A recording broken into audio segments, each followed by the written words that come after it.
اس دفعہ جہاز کے سب سے بہادر غوطہ خور کو سمندر کی تہہ میں اتارا گیا۔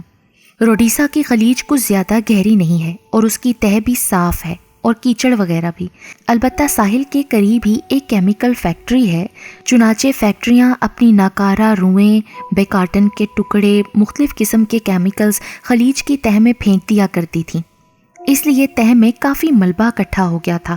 غوطہ خور افسر لنگر کی تلاش میں ملبے کو اوپر نیچے ٹٹولنے لگا، پھر اچانک اس کی نظر اوپر اٹھی اور اس کا رواں رواں کانپ گیا۔ مردہ انسانوں کی ایک فوج پریڈ کرتے ہوئے اس کی طرف بڑھ رہی تھی۔ ان میں سے کچھ نے تو پھٹی ہوئی فوجی وردیاں پہن رکھی تھیں اور کچھ عام شہری لباس میں موجود تھے۔ آنکھیں مچھلیوں کی طرح چمک رہی تھیں اور ان کے ادھ کھلے منہ ایک بھیانک منظر پیش کر رہے تھے۔ وہ انتہائی آہستہ آہستہ چل رہے تھے اور پھر وہ ایک دم رک گئے اور انہوں نے چیتھڑوں میں لپٹی ہوئی باہیں اوپر اور نیچے کرنا شروع کر دیں، جیسے وہ کسی پراسرار طریقے سے قدم ملا کر چل رہے ہوں۔ یوں معلوم ہوتا تھا جیسے وہ افسر کو خوش آمدید کہہ رہے ہوں۔ ان میں سے چند ایک کی داڑیاں پانی میں لہرا رہی تھیں، مگر زیادہ تر داڑھی منڈے تھے۔ ان کے پھولے ہوئے اور مکرو چہرے بہت ہی بھیانک نظر آ رہے تھے۔ اب افسر پر خوف طاری ہونے لگا۔ پھر اسے یوں محسوس ہوا جیسے یہ لوگ ابھی اس پر ہلہ بول دیں گے، اور پھر جہاز کے ڈیک پر ایک بار پھر پرزور الارم بجنا شروع ہو گیا۔ جہاز کے عملے نے، جو پہلے ہی خطرے کے لیے تیار کھڑے تھے، فوراً ہی افسر کو باہر کھینچ لیا، مگر غوطہ خور افسر بے ہوش ہو چکا تھا۔ اس بار روڈیسا کے ہسپتال سے ڈاکٹروں کو پہلے ہی بلا لیا گیا تھا۔ خوش قسمتی سے غوطہ خور کو جلدی ہی ہوش آ گیا اور پھر اس نے لڑکھڑاتے ہوئے انداز میں جو کچھ دیکھا تھا بتا دیا۔ وہی روڈیسا کی پراسرار کہانی، مردہ لوگوں کی پریڈ۔ اب میرے دل میں اس بھیانک داستان کا راز معلوم کرنے کے لیے تجسس بھر چکا تھا۔ کیا واقعی وہ مردہ انسان تھے یا پھر مردہ انسان دوبارہ سے زندہ ہو گئے تھے؟ آخر یہ سب کیا تھا؟ اور پھر جو روڈیسا والے نہ بتا سکے وہ آخر کار شکاگو نے معلوم کر لیا۔ اتفاقاً ایک دفعہ ایک ریسٹورانٹ میں ایک ڈاکٹر سے میری ملاقات ہوئی۔ چائے پیتے ہوئے باتوں ہی باتوں میں غوطہ خوری کا صحت پر اثر کا موضوع چل نکلا۔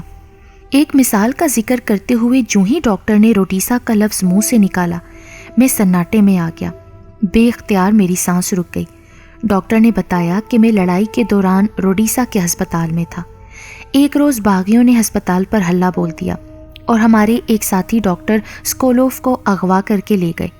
بعد ازاں جب بالشو پکی اقتدار میں آ گئے تو انہوں نے ڈاکٹر سکولوف کو ڈھونڈنے میں ہماری بہت مدد کی، مگر معلوم ہوا کہ باغیوں نے ڈاکٹر کو قتل کر کے سمندر میں پھینک دیا تھا۔ چنانچہ ہم نے غوطہ خوروں کو بلا کر ڈاکٹر کی لاش ڈھونڈنے کے لیے کافی انعام کا لالچ دیا، مگر اس کام میں کئی غوطہ خوروں کو اپنی جان سے ہاتھ دھونا پڑے۔ جو بھی غوطہ خور خلیج کی تہہ میں اترا، باہر آنے کے بعد بے ہوشی کی حالت میں ہی مر گیا یا ہمیشہ کے لیے حواس کھو بیٹھا۔ کچھ عرصے بعد اسی جگہ پر ایک برطانوی جہاز کا لنگر گر گیا۔ لنگر نکالنے کے لیے یکے بعد دیگرے 2 غوطہ خوروں کو بھیجا گیا۔ پہلا غوطہ خور تو باہر آتے ہی بے ہوشی کی حالت میں مر گیا، مگر دوسرے غوطہ خور کو ڈاکٹروں نے بچا لیا۔ پھر اس نے عجیب اور خوفناک کہانی سنائی۔ سمندر کی تہہ میں مردہ انسانوں کی ایک ریجمنٹ پریڈ کرتے ہوئے اس کی طرف بڑھ رہی تھی۔ ڈاکٹر صاحب، کیا واقعی سمندر کی تہہ میں مردہ لوگ پریڈ کر رہے تھے؟ میں نے ڈاکٹر کو ٹوکا۔ نہیں، ہرگز نہیں، ایسا نہ تو ہو سکتا ہے اور نہ ہوا ہے، ڈاکٹر نے ایک لمبی سی آہ بھر کر کہا۔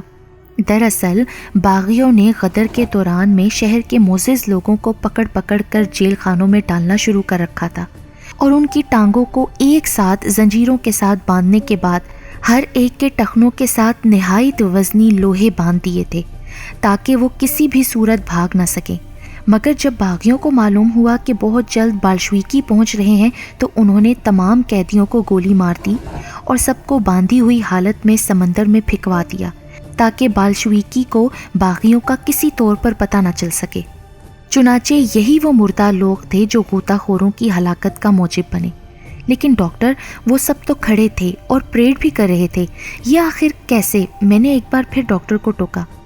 آپ سچ کہتے ہیں، وہ سب کھڑے ہی تھے، ڈاکٹر نے کہنا شروع کیا، کیونکہ ان کے پاؤں کے ساتھ بھاری وزنی دار لوہے بندھے ہوئے ہیں، اس لیے خلیج میں گرنے کے بعد ان کے پاؤں سیدھے تہہ پر جا لگے اور تہہ کی میل میں دھس گئے۔ اور چونکہ وہاں پانی بھی زیادہ گہرا نہیں تھا اس لیے سطح آب پر اٹھنے والی لہروں کا اثر ان تک پہنچ جاتا تھا۔ جب پانی میں ارتاش پیدا ہوتا تو لاشیں ہلتی رہتی تھیں، اور چونکہ وہ سب اکٹھے ہی زنجیر سے بندھے ہوتے تھے اس لیے وہ سب ایک ہی وقت میں اکٹھے ساتھ ہلتے تھے، اور بعض اوقات جب سطح پر زیادہ تیز لہریں اٹھتی اور ان کی وجہ سے ان کے ہاتھ بھی اوپر نیچے حرکت کرنے لگ جاتے تو غوطہ خور سمجھتے کہ وہ اوپر نیچے ہاتھ کرتے ہوئے پریڈ کر رہے ہیں اور چل رہے ہیں۔ رہا یہ سوال کہ آخر ان کی لاشیں اتنی دیر تک گل سڑ کر ختم کیوں نہ ہو گئیں، تو شاید آپ نہیں جانتے کہ ساحل سمندر پر ایک بہت بڑی کیمیکل کی فیکٹری تھی جو اپنے ناکارہ اور فالتو کیمیکل سمندر میں پھینک دیا کرتی تھی۔ چونکہ وہاں سمندر پر پانی میں ان روایات کا کافی اثر ہو چکا تھا اس لیے ان کے اثر کی وجہ سے یہ لاشیں گلنے سڑنے سے محفوظ رہیں۔ ہاں مگر وہ لاشیں پانی جانے کی وجہ سے پھول ضرور گئی تھیں، اسی وجہ سے وہ بہت ہی بھیانک نظر آتی تھیں، اور پھر ہم نے وہ تمام لاشیں بعد ازاں نکال لی تھیں۔ البتہ غوطہ خور ڈر اور خوف کے مارے یا تو مر جاتے تھے یا پھر اپنا ذہنی توازن کھو بیٹھتے تھے، حالانکہ وہ سب بہادر اور خطرات کا مقابلہ کرنے والے تھے۔ یوں سمندر کی تہ میں اس پراسرار مردہ پریٹ کا معمہ ایک عرصے کے بعد حل ہو گیا۔